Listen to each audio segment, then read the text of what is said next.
My name is Glenn D. Singh and I'm the instructor for this course. Let's dive in and take a look at the roadmap ahead. This course contains 13 essential sections. Each section is going to walk you through from beginner to intermediate to advanced. With section 1, we'll take a dive into understanding the benefits of network penetration testing and how it helps organizations to discover their hidden security flaws.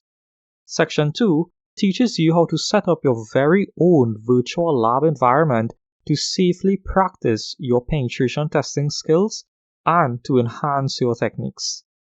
Section 3 covers scanning and enumeration. Section 4, you will learn how to perform exploitation on both Windows-based and even Linux-based operating systems. Section 5, we'll learn about the fundamentals of buffer overflow, and you'll gain the hands-on skills on testing an application to determine whether it is vulnerable to any sort of buffer overflow attacks.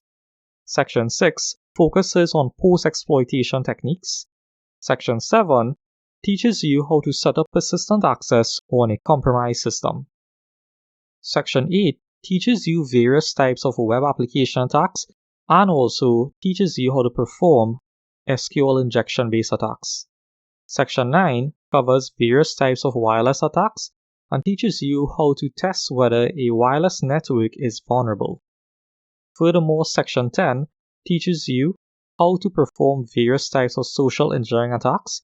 Section 11 provides you with the practical skills and knowledge to efficiently sniff and analyze network packets that is traversing a network channel.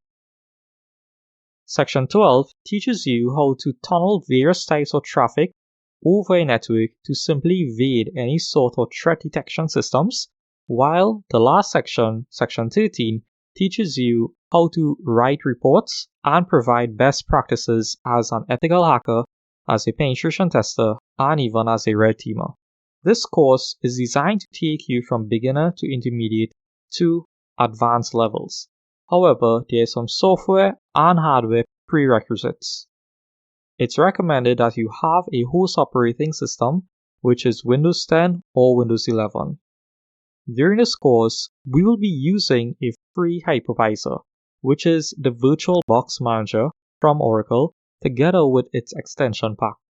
As the attacker machine, we'll be using Kali Linux, and for our vulnerable systems, we'll be using Metasploitable 3 and Metasploitable 2. There's no need to worry to download this in advance.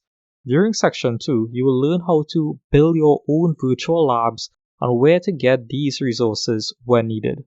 In terms of hardware requirements, it's highly recommended that you have a quad-core CPU with virtualization enabled. Your computer should have at least 8 gigs of RAM, simply because that we will be running multiple virtual machines at the same time. Storage, at least 100 gigs of free storage on your hard drive or your solid-state drive. For us to perform any sort of wireless-based attacks, you definitely need a wireless router which supports WEP, WPA, and WPA2 wireless security standards. And last but not least, we definitely need a wireless network adapter that supports monitoring mode and packet injection. I highly recommend that you get this specific alpha network adapter, simply because it works very fine and it supports plug and play. I hope you're excited just as me, so let's dive in and start learning.